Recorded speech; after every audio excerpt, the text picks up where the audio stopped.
Bonjour à vous tous et à vous toutes. Voilà, nous sommes le mercredi 13 mai, donc c'est donc un nouveau Facebook Live. Je ne les compte plus maintenant, mais donc une nouvelle édition de ce rendez-vous régulier, mensuel, entre vous et moi. Et donc pour pouvoir répondre à vos questions et questions que vous me posez peut-être en direct, et puis des questions que vous avez pu me poser en amont de ce Facebook Live.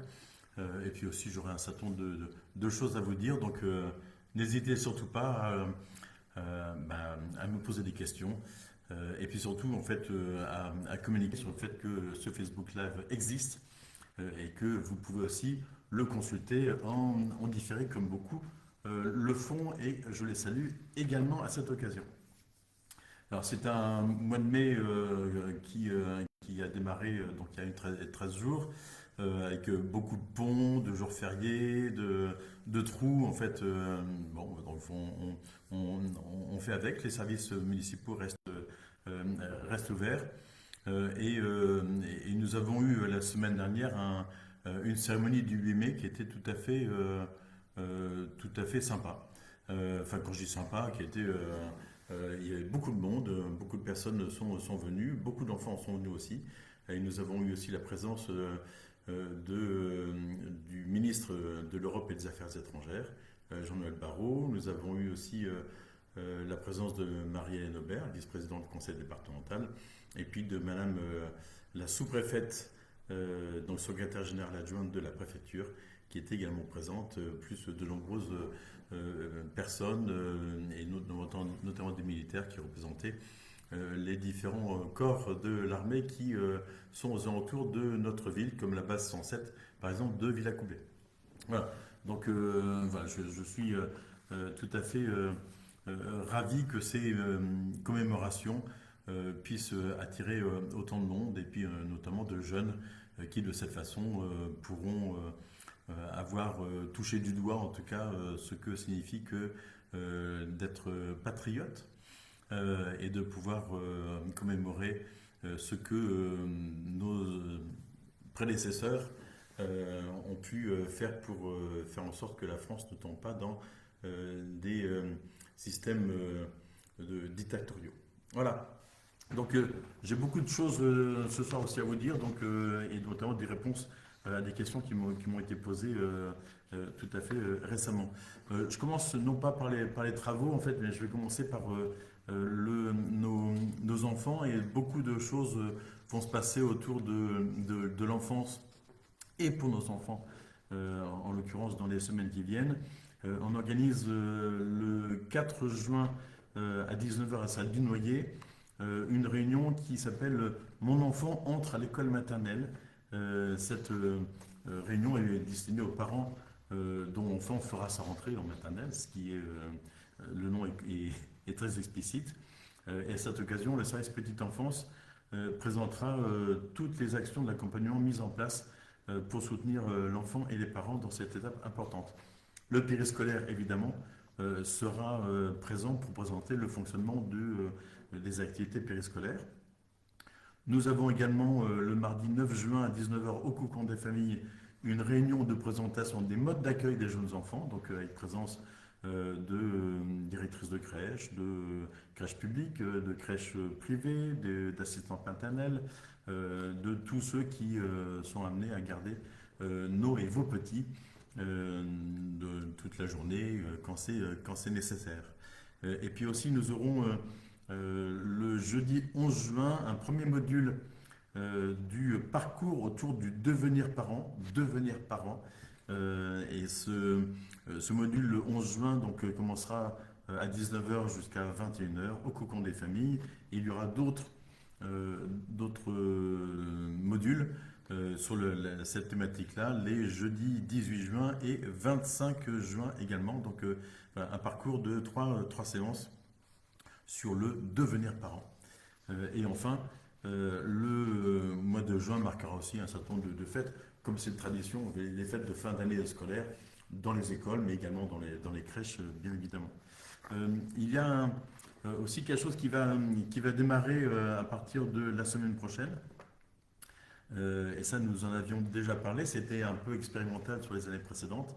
Et donc, il s'agit des 10 jours sans écran. Voilà, vous savez que les écrans prennent beaucoup de place dans notre vie quotidienne. Les écrans qui génèrent de l'interaction ou pas, en fait, selon les cas, et qui génèrent en tout cas souvent de temps perdu notamment par nos enfants. Donc en fait, ces 10 jours sans écran sont programmés d'abord en fait pour les enfants au niveau des écoles, voire même des crèches. Et l'idée étant d'inciter petits et grands à abandonner les écrans, smartphones, tablettes, ordinateurs, télévision, qui est de moins en moins utilisée, euh, pour, euh, pour faire d'autres choses, d'autres activités, notamment en famille.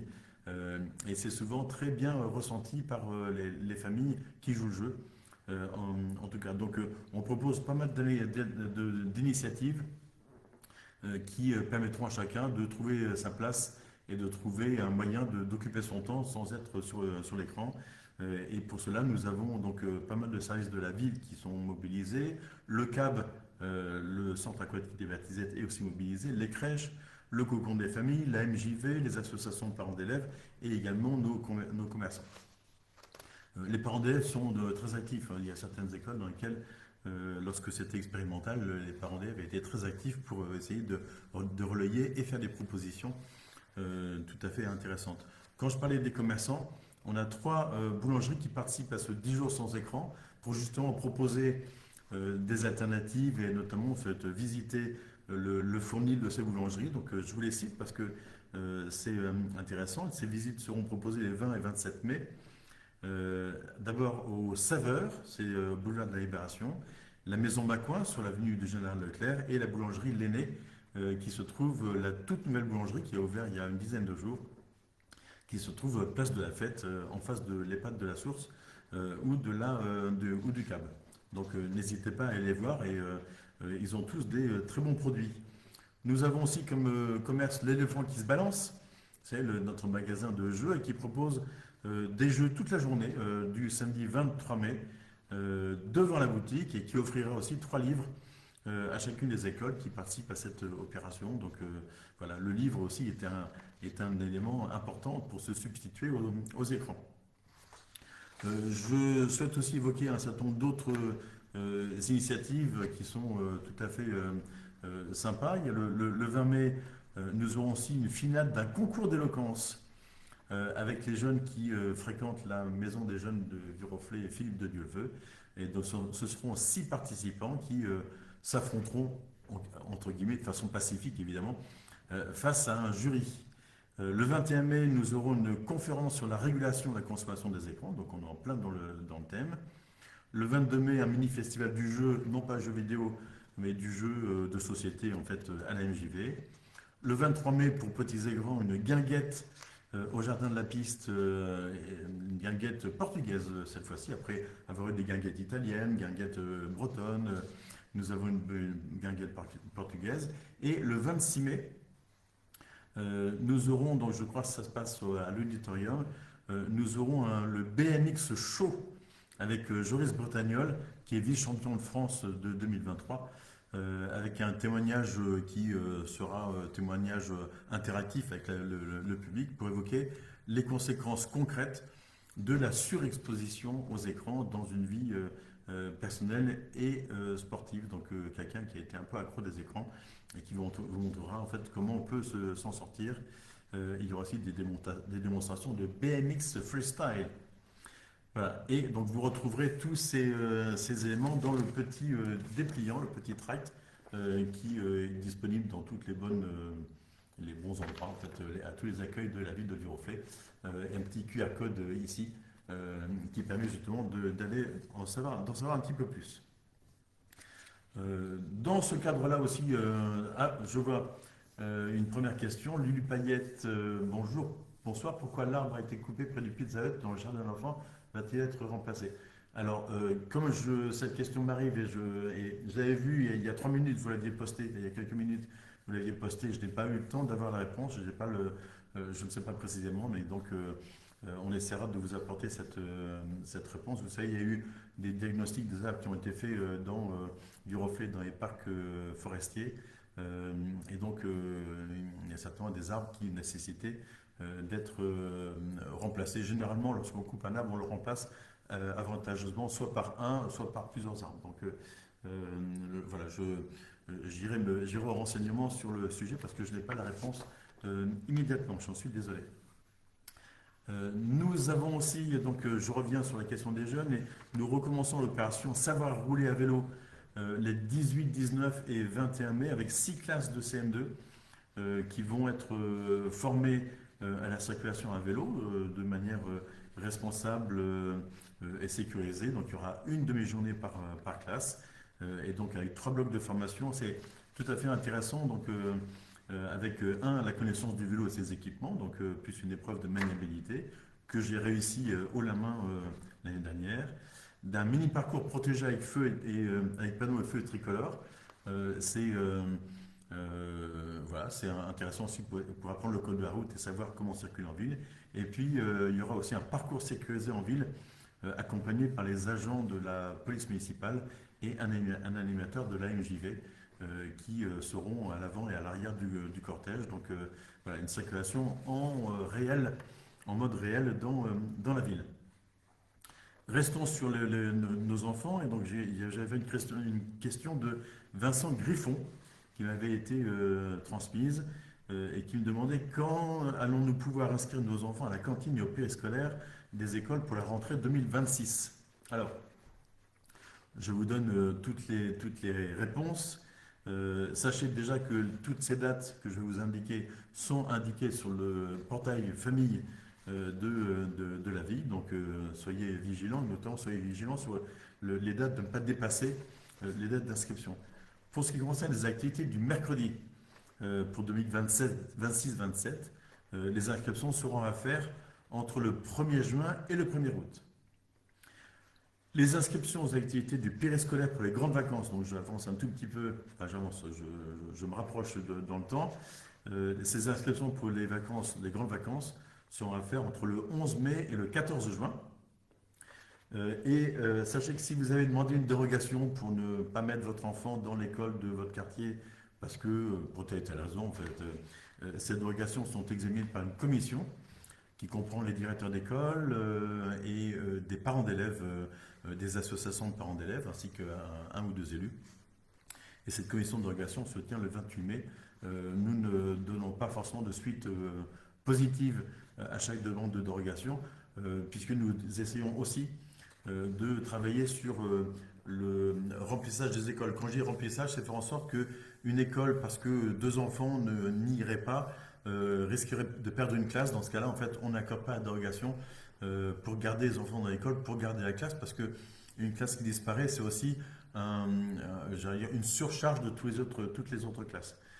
Par contre, si on peut, avec 2 ou 3 enfants de plus, en fait, ouvrir une classe dans une école, eh bien, on essaie de le faire, parce que justement, l'ouverture d'une classe permet d'alléger les effectifs dans les autres classes. Donc, c'est un travail extrêmement fin. On essaie de tenir compte des motifs et des arguments présentés par les parents, mais clairement, il y a d'autres considérations qui font que telle ou telle dérogation pourrait être accordée ou pas. Donc voilà, pour cette commission de dérogation le 28 mai. J'ai d'autres questions auxquelles je répondrai tout à l'heure, des questions qui étaient arrivées en amont. Pour les activités culturelles qui se passent dans la ville, souvent je termine par ça, donc je continue par ça avant de terminer par une phase, la partie des travaux.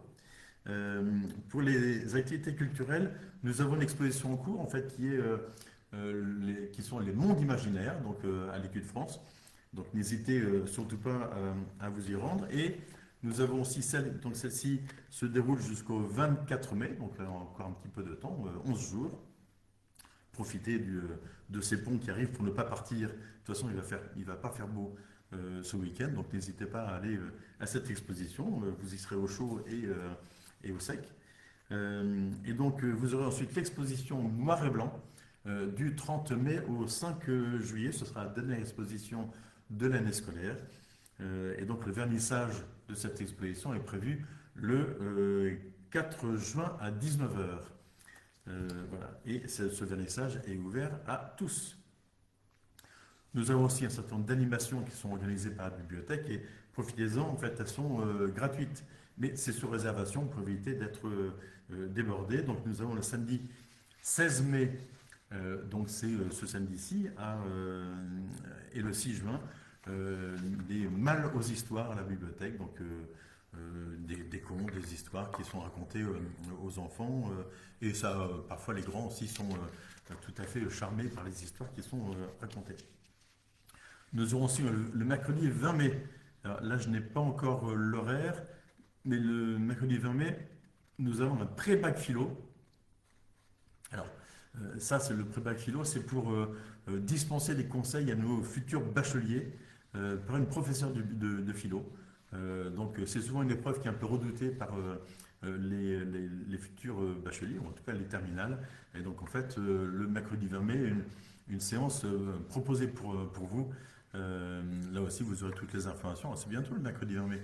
Je pense que ça doit être sur le site. À mon avis, c'est du côté de la MJV, mais à préciser. Voilà, je vois que Jean-Philippe Ollier, maire adjoint à l'aménagement de l'espace public, répond de façon précise, plus précise que ma réponse tout à l'heure, à Lulu Payette, donc Lucienne Payet, sur le catalpac du square du Maréchal Foch, qui sera remplacé. Je continue sur le samedi 6 juin, les rencontres pour comprendre autour de la bande dessinée avec Éric Roufontaine, qui est un des artistes de notre exposition actuelle. Donc là aussi, c'est intéressant de rencontrer les artistes. On les rencontre souvent au vernissage. Bon, ils sont souvent très pris, mais on peut les rencontrer aussi après. Et puis nous avons aussi le samedi 13 juin une rencontre pour lire. Vous êtes habitués aux rencontres pour lire avec l'auteur Jacques Forjat.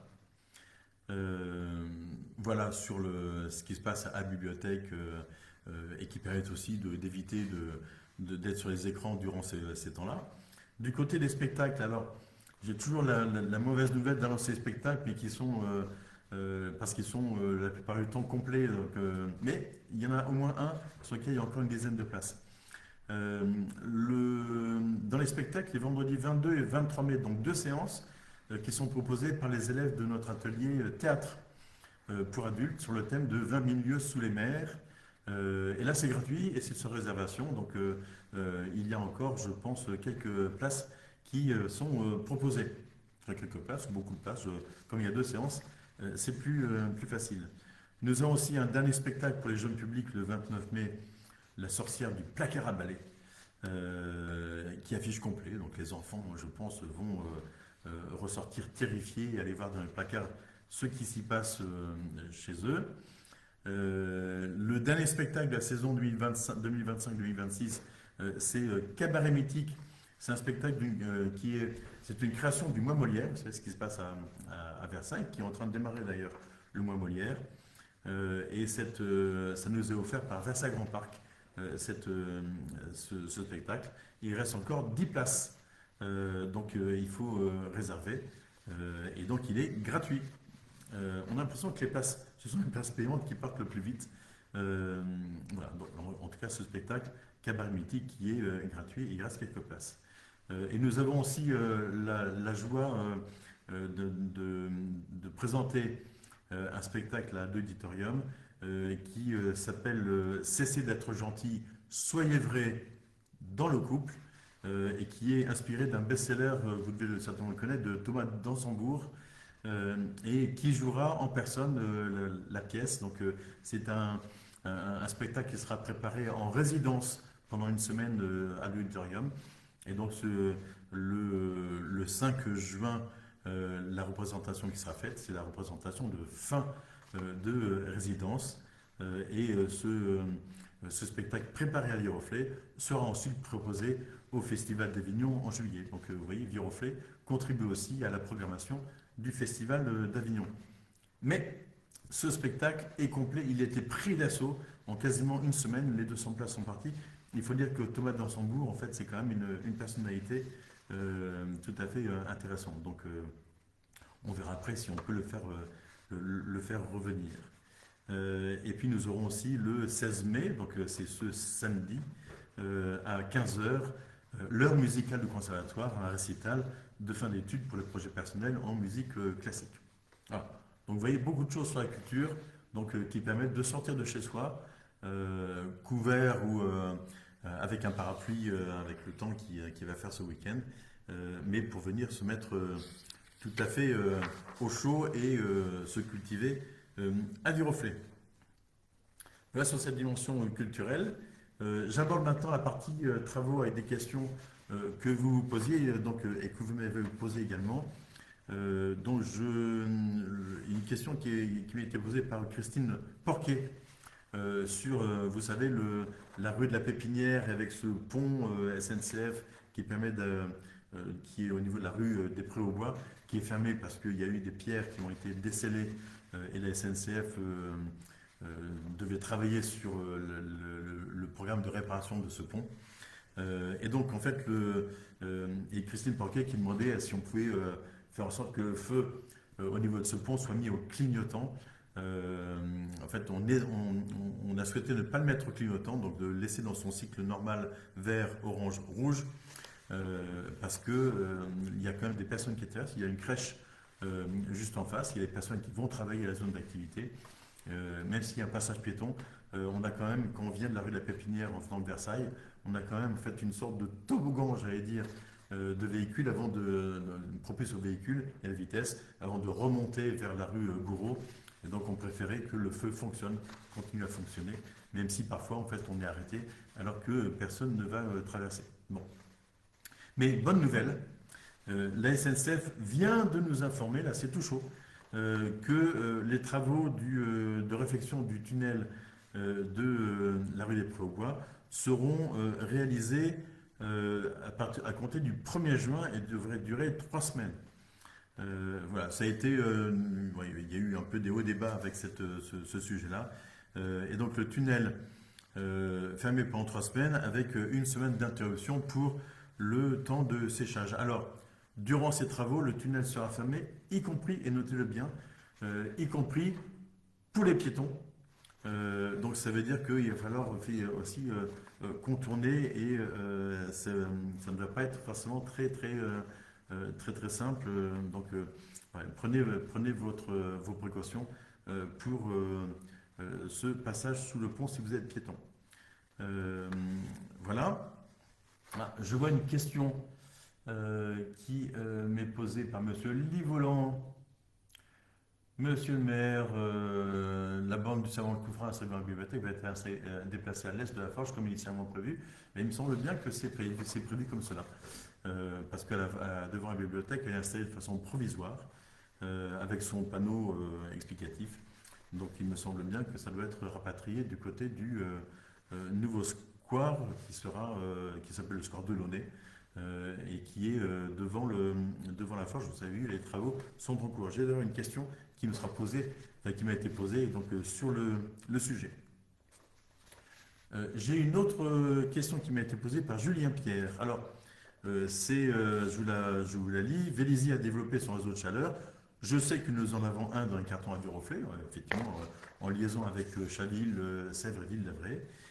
Mais j'ai aussi vu que Vélizy développait un réseau de froid. Il y a des travaux le long du T6 pour ce réseau de froid. A-t-on réalisé des études d'opportunité sur un réseau de froid à Viroflay? Est-ce qu'il n'y aurait pas une opportunité à développer les deux réseaux simultanément? Alors, là, en l'occurrence, le réseau de froid de Vélizy me semble que, pour avoir discuté un peu avec le maire de Vélizy, il me semble que ce réseau est principalement destiné à alimenter la zone d'activité de Vélizy, notamment les entreprises qui sont très consommatrices de climatisation pour leurs bureaux. Et donc, je crois que c'est plutôt à destination de ces entreprises et non pas à destination des particuliers pour la climatisation des logements. Donc, peut-être qu'au passage, ils le feront, mais en tout cas, on n'a pas prévu, avec ce réseau de chaleur qui est prévu sur Viroflay pour l'horizon 2030, on n'a pas prévu d'installer un réseau de froid. Voilà, parce que même si avec du chaud, on peut faire du froid, néanmoins, c'est un réseau autonome qui doit être fait. Donc, je pense que ça ne s'applique pas forcément de façon directe au secteur résidentiel par rapport au secteur industriel ou tertiaire. Il y avait une question de Vincent Griffon. Il m'a déjà posé une question tout à l'heure, il me semble. Mais c'est pas grave. Vincent Griffon qui me dit bonjour. Pourriez-vous donner de l'information concernant l'éventuel chantier de construction, je précise, prévu place de Verdun? Un permis de construire a été affiché fin mars, puis retiré. Est-ce que cela signifie que le chantier n'aura finalement pas lieu? Alors, effectivement, il était prévu qu'il y ait un programme immobilier qui se fasse sur la place de Verdun. C'est pas nouveau, hein, ça a déjà été évoqué et le quartier est au courant. Un permis de construire a été signé pour ce programme immobilier. Néanmoins, il y a des contraintes techniques nouvelles qui se sont fait jour, et notamment suite à des forages qui ont pu être faits dans le sous-sol, enfin le sous-sol, le terrain sous cette future construction, et donc qui renchérit, et ce qu'on a trouvé, en fait, ce qui a été trouvé par l'entreprise, renchérit le coût de cette opération. Et donc le promoteur a décidé de retirer l'affichage du permis de construire, ce qui fait que, en fait, pour l'instant, le permis de construire, même s'il a été signé, en fait, il n'est pas opérant, c'est-à-dire qu'il ne peut pas, les délais de recours ne courent pas justement, donc pour le mettre en suspension en quelque sorte. Donc le projet se fera peut-être un jour, je le souhaite, parce que il y a effectivement des choses à arranger dans ce quartier-là, en fait, d'un point de vue commerçant, d'un point de vue du bâti, en fait, qui mérite d'être largement arrangé. Mais ça nécessite encore du temps de réflexion. On avait prévu de faire une réunion publique dans le mois de mai pour ce programme-là, pour le quartier. Mais en fait, du fait de cet aléa, cette réunion publique sera décalée dans le temps, lorsque nous aurons des nouvelles de ce programme et du promoteur. C'est un programme qui comportera évidemment, comme dans tous les programmes de Viroflay, 30% de logements sociaux, à minima. Il y avait aussi une autre question. Ah oui, c'est Christelle Chanson-Laplace qui pose deux questions. Une pour laquelle qu'on a déjà un peu évoqué tout à l'heure. Je me demande comment va être transformé le square sous les arcades, qui s'appelle le square Delaunay. Oui, le square Delaunay. Nous voyons des travaux, mais ne savons pas à quoi cela ressemblera à la fin, quand les travaux à la forge et quand les travaux de la forge seront-ils finis. Alors, les travaux de la forge devraient être finis, je crois, aux alentours du mois de juin. Je l'espère en tout cas pour les Euphénies. Donc le square, il y a des travaux qui se font dans le square, parce que ce square, en fait, qu'on appelait square, mais qui est, j'allais dire, comment on peut dire, c'était un endroit en fait quasiment inutilisé, sauf pour quelques personnes qui s'y réunissaient pour boire des bières et qui laissaient des choses, des détritus. Voilà. Donc c'était un espace relativement peu utilisé, peu convivial. Et donc on a décidé de faire deux choses, donc c'est-à-dire de le réduire un petit peu, ce square, de déplacer le portion de rue qui permet de rejoindre de la rue Rieussec vers le Général Leclerc et donc vers le centre-ville, de déplacer cette chaussée-là légèrement donc sur la gauche quand on descend, donc légèrement vers l'ouest, pour réduire un peu ce square et le rendre plus sympa, mais ce sera plus un square à cet endroit-là, et de créer côté Forge un espace plus de convivialité, un espace vert digne de ce nom, et qui permettra aussi de pouvoir se stationner dehors avec des bancs, et donc quelque chose de beaucoup plus convivial. Et je ne sais plus où la borne sera installée, mais certainement avec la borne du Salon de Coufra, qui devrait trouver sa place dans les environs. Donc voilà, c'est pour aménager cet espace-là. Et en même temps, en fait, avec les travaux, vous avez peut-être remarqué, mais il y a aussi sous les arcades piles, il y a au niveau des piles des arcades, on a réduit un espace qui ne servait à rien pour élargir la chaussée, non pas pour permettre à plus de voitures de passer ou de se doubler, mais pour permettre de faire un passage cyclable, en fait une piste cyclable, une bande cyclable pile sur les arcades, qui était un endroit où il n'y avait pas, c'était trop resserré pour pouvoir faire passer à la fois et les voitures et les vélos en simultané. Donc voilà, tout ça est en train de s'aménager et ça devrait pouvoir être fini, je le souhaite en tout cas, lorsque la forge sera livrée. Et il y avait une autre question de Mme Christelle Chanson-Laplace. Euh, En m'asseyant sur le banc de la gare, de la place de la gare rive gauche, la place de Maréchal Koenig, en attendant le bus, j'ai vu un piège à chenilles processionnaires. Pourquoi avoir choisi un pain juste au-dessus de ce banc? On ne va plus oser s'asseoir en dessous. Alors, en l'occurrence, les chenilles processionnaires, c'est un phénomène relativement récent sur Viroflay. Euh, et donc, lorsque les pins dans Viroflay, dans le centre-ville notamment, et au niveau de la gare, ont été plantés, il n'y avait pas ce phénomène. Et les chenilles processionnaires remontent vers le nord avec, je pense aussi, les éléments du changement climatique. Et donc, on en a de plus en plus, et notamment tous les pins doivent être équipés de chenilles, de pièges à chenilles processionnaires. Et donc, vous pouvez vous asseoir parce que les chenilles processionnaires, en fait, ça ne dure qu'un temps. Et après, elles se transforment en papillons. Donc, il me semble, hein, je suis pas un spécialiste de la chenille processionnaire. Et donc, en fait, ça n'est que durant la phase où les chenilles apparaissent et commencent à se déplacer. Et là, elles sont piégées pour ne pas venir en procession sur le sol. Et Madame et Christelle finit son message par merci pour le nouveau gymnase, il est très agréable pour nos enfants qui font les sports. Eh bien, merci à vous de nous remercier.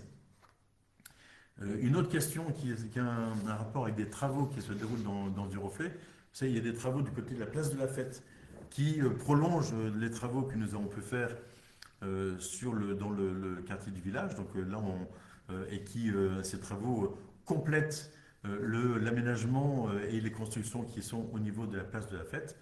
Les constructions sont maintenant finies et la boulangerie s'est installée. Donc en fait, nous avons lancé ces travaux de réaménagement de la place de la Fête, mais pas que la place de la Fête. Ces travaux se déroulent entre la rue Corby. Actuellement, on a fait le stationnement côté gauche en montant vers la piscine. On est en train de faire le trottoir côté droit.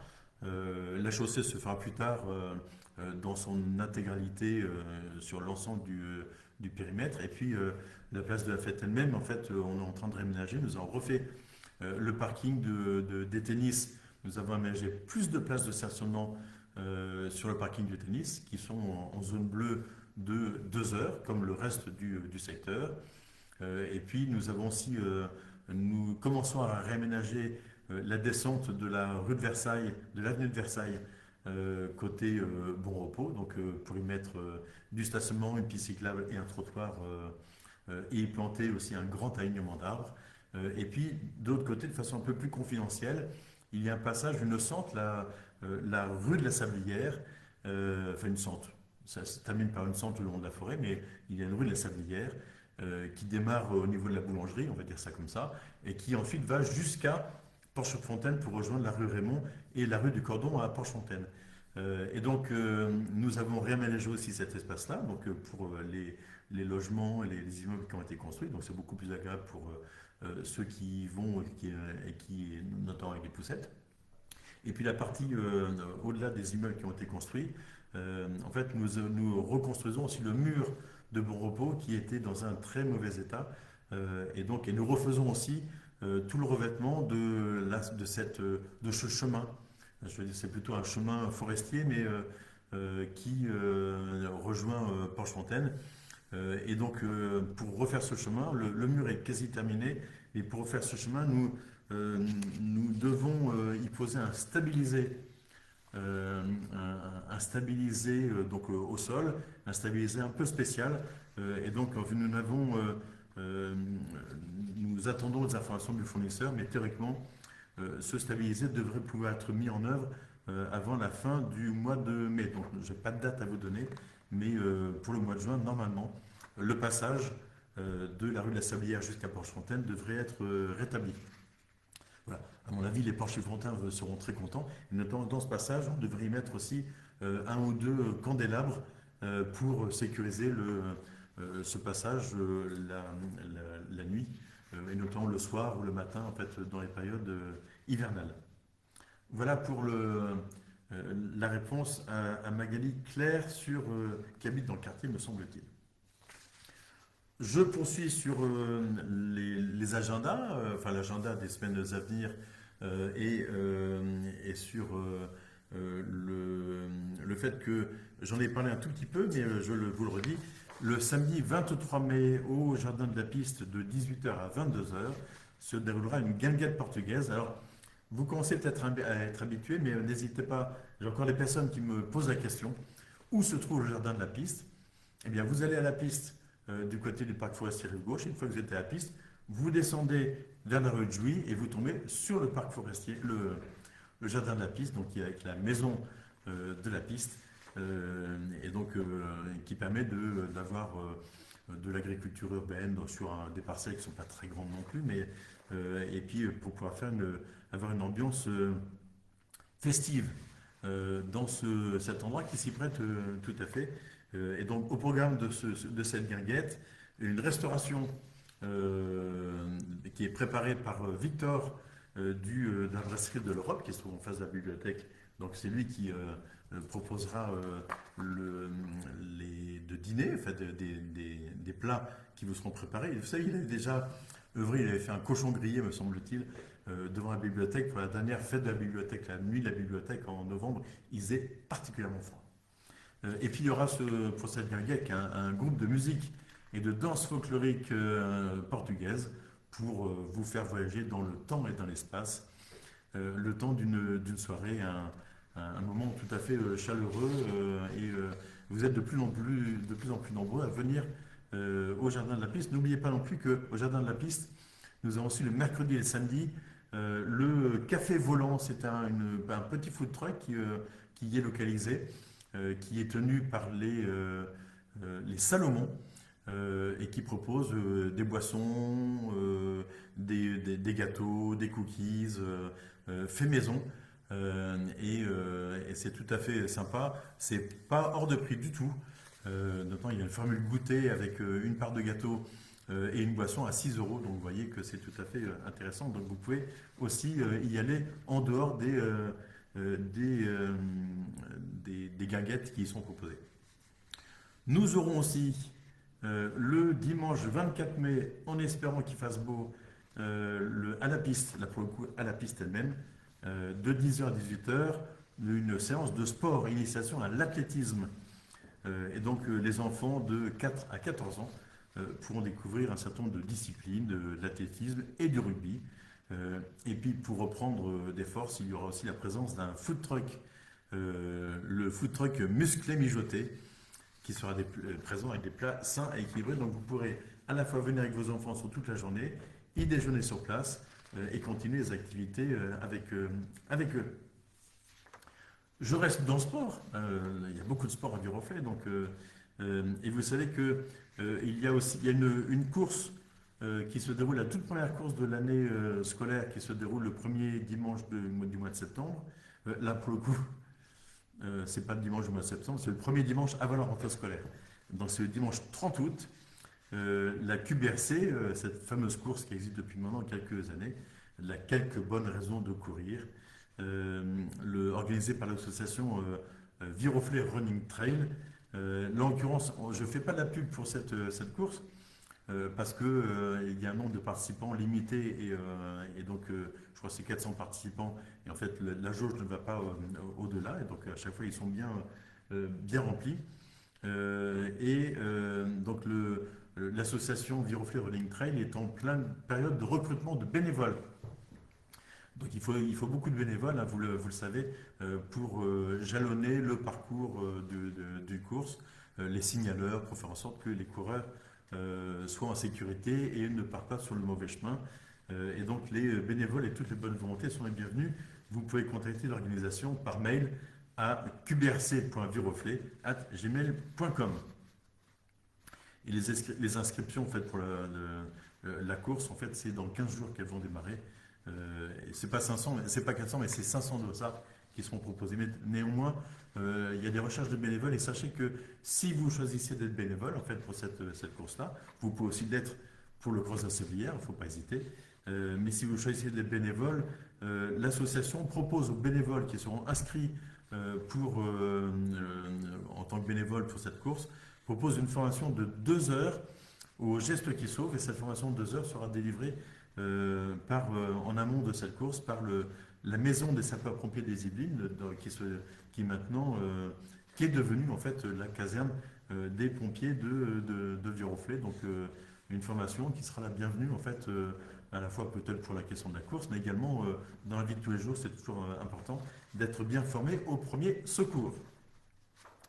Nous avons aussi, là je prends un petit peu d'avance, mais pour vous y préparer, fin juin, nous aurons les 20 et 21 juin les Ophlénies qui reviennent, et donc sur le thème des super-héros cette année. L'année dernière c'était sur le thème de la musique, là c'est sur le thème des super-héros. Nous avons fait un petit lifting des Ophlénies cette année, avec un nouveau format un peu plus concentré, mais tout aussi festif. Le samedi, toujours dans le parc de Bon Repos, mais ce sera de 15h à 19h. Jusqu'à présent, c'était 18h. Là, ce sera 19h. Des animations, des spectacles, des déambulations sur le thème des super-héros, et qui se clôtureront en fait ces spectacles et cette animation par une grande parade qui sera organisée en partant de Bon Repos, j'espère avec le maximum d'enfants, donc depuis l'entrée du parc de Bon Repos jusqu'au village, pour réitérer ce que nous avions fait l'année dernière, le bal du village, qui se tiendra le samedi soir sur le carrefour en fait devant Saint-Eustache, devant le Labrise, et sur cet espace qui était aménagé l'année dernière. Donc le bal au village recommence et démarrera à 19h, ou lorsque la grande parade sera arrivée en tout cas, avec un groupe de musique et un DJ.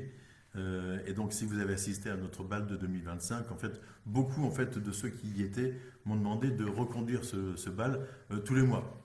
Alors tous les mois, c'est pas forcément très simple, mais en tout cas on le fera à nouveau cette année. On compte sur vous, même si le samedi soir, c'est le 20 juin, ce n'est pas la fête de la musique, mais néanmoins, c'est intéressant de faire d'avoir un moment de convivialité, et donc il y aura présence avec possibilité de dîner sur place.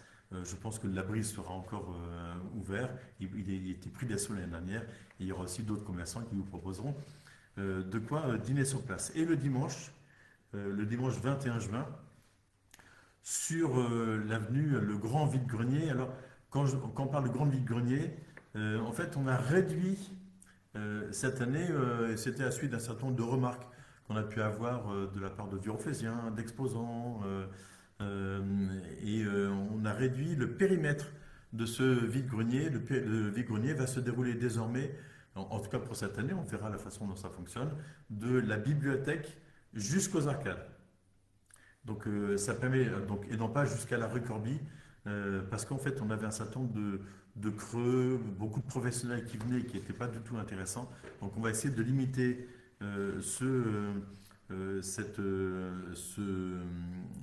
vide-grenier, et avec une priorité donnée aux Viroflésiens, donc aux locaux, pour que ce soit un vrai vide-grenier et pas une foire à tout, et notamment pas une foire à tout avec des professionnels qui vendent des produits neufs, et voilà, ça n'est pas extrêmement convivial. Donc on va réduire, et ça permettra aussi, dans un périmètre plus concentré, ça permettra aussi que les déambulations qui se déroulent sur l'avenue puissent être profitables et vues par le maximum d'entre vous, parce que c'est vrai que toute l'avenue telle que c'était avant, les déambulations en fait passaient une fois, et une fois aller, une fois retour, mais certains du côté au bout vers la rue Corbie disaient on n'a pas vu grand chose, et donc en fait on essaie de concentrer, peut être un peu plus je veux dire performant, pertinent, je ne sais pas exactement.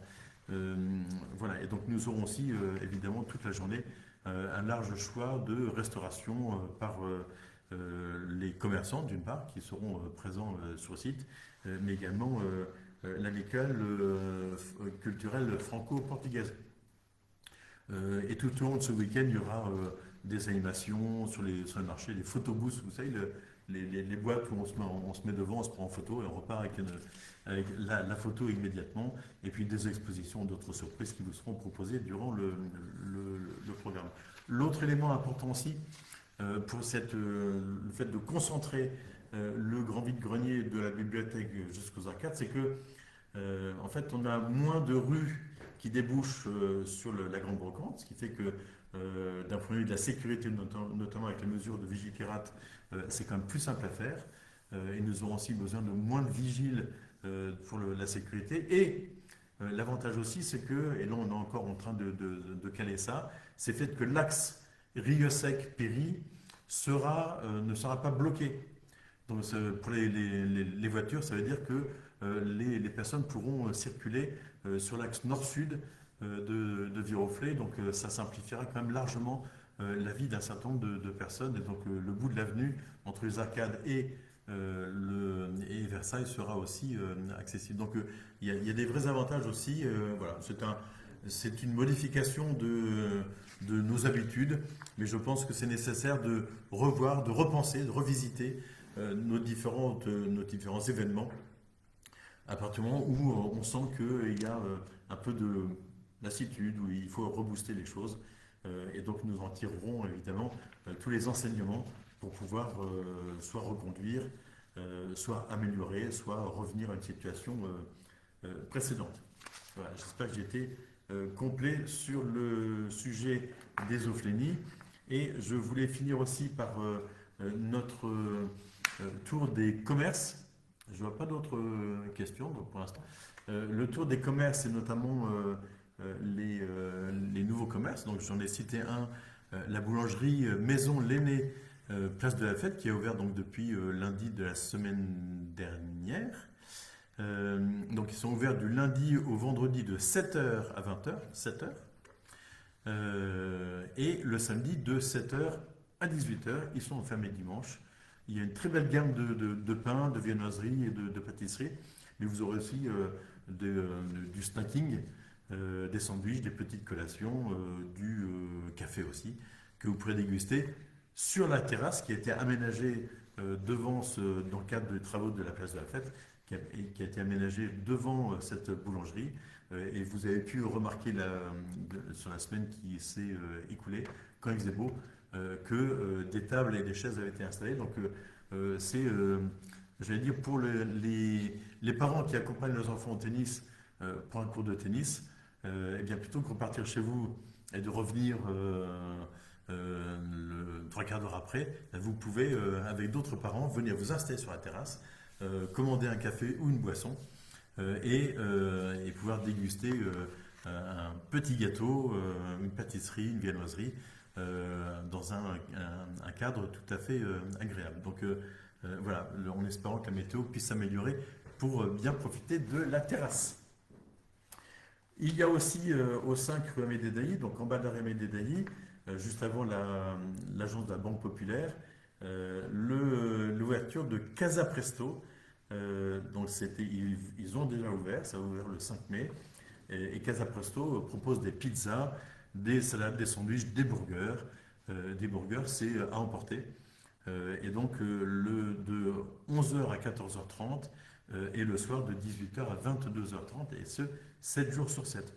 Une remarque qui avait été faite sur les réseaux sociaux en disant, mais est-ce que c'est la mairie qui choisit les commerces qui s'installent sur Viroflay? En l'occurrence, vous savez que l'installation du commerce est libre en France, donc n'importe quel commerce peut s'installer où il le souhaite, à partir du moment où il n'est pas contraire à l'ordre public. Voilà. Pour prendre un exemple, en fait, si un sex shop s'installe juste à côté d'une école, eh bien écoutez, là, ça n'est pas autorisé, mais ce n'est pas la ville de Viroflay qui l'interdit, c'est la loi. Et donc, un commerce était disponible dans le temps, il y avait une annexe d'une bijouterie, puis aussi il y a eu à un moment donné une annexe d'une agence immobilière pour une question de gestion immobilière, et là donc le local était vide depuis un certain temps, donc c'est Casa Presto qui s'est installé, qui est connu déjà dans Viroflay, qui avait déjà en fait il y a quelques années qui proposait déjà ce type et surtout en pizza, dans Viroflay. Donc voilà, donc la ville n'a pas son mot à dire sur les commerces qui s'installent. Par contre, on est preneur de porteurs de projets pour les locaux qui pourraient être vacants, bien évidemment, dans les secteurs commerçants. Je vois que Fanny Caudron nous fait une remarque. Je n'ai pas encore eu l'occasion de profiter de la terrasse, mais le pain il est très bon. Je suis très contente de l'ouverture de cette boulangerie. Et voilà. Pour ceux et celles qui habitent en plus dans le quartier, c'est tout à fait bénéfique, évidemment. Vous avez du pain frais à votre porte. Voilà. Dans les autres éléments, il y aura aussi, comme chaque année, la brocante de la place de Verdun qui se tiendra le lundi de Pentecôte, donc le lundi 25 mai. Alors, lundi de Pentecôte, férié, pas férié, on n'en sait trop rien. Et néanmoins, la brocante de Verdun, elle, se tiendra bien le lundi 25 mai. Et c'est une brocante qui s'étale en partie sur Viroflay et en partie sur Chaville. En parlant de cet endroit de la place de Verdun, le manège sera lui aussi présent d'ailleurs au moment de cette brocante, puisqu'il va s'installer le mardi 19 mai jusqu'au dimanche 21 juin sur la place de Verdun, en sortie de la gare de Chailly-Vélizy. Vous commencez à y être habitué. Donc il est positionné patrimoine du square Verdun, qui est très fréquenté par les enfants et leurs parents.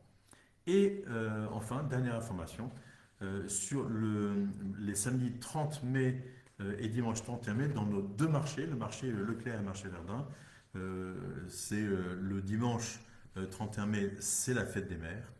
Donc pour la fête des mères, les commerçants du marché offriront des bougies parfumées. J'ai du mal à le dire ce soir. Des bougies parfumées seront offertes aux mamans dans ces séances de marché Leclerc et Verdun sur le week-end des 30 et 31 mai. Voilà toutes les informations que je souhaitais vous communiquer ce soir. J'ai pu répondre aux questions qui m'avaient été posées. J'ai pu répondre aussi à vos questions. Et donc, j'espère que les réponses vous auront apporté des éclaircissements. En tout cas, j'ai vu que Tanguy Losso me remerciait concernant le projet d'immobilier de la place de Verdun. Ah oui, il y a aussi une bonne nouvelle aussi que je voulais vous dire. Il y a parfois des bonnes nouvelles, c'est ça qui est bien. Tiens, il y a un arc-en-ciel dehors. Dès que ce sera fini, vous pourrez aller le voir. Et il est vers l'est. Et donc, je ne sais plus ce que je voulais dire. Oui, une bonne nouvelle, c'est le fait que nous avons atteint nos objectifs de la période triennale 2023-2025 en termes de construction de logements sociaux. Et donc, ça m'a été signifié par la préfecture la semaine dernière.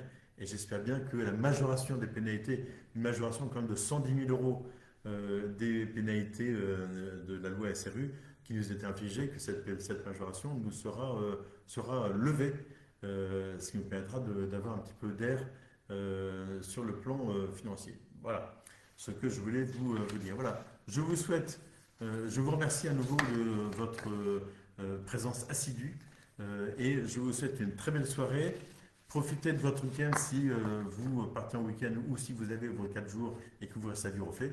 Vous savez, il y a beaucoup de choses à faire, sur le plan culturel notamment, donc n'hésitez surtout pas. Et puis, soyez heureux à Viroflay. Merci à vous tous et très belle soirée à vous. Au revoir.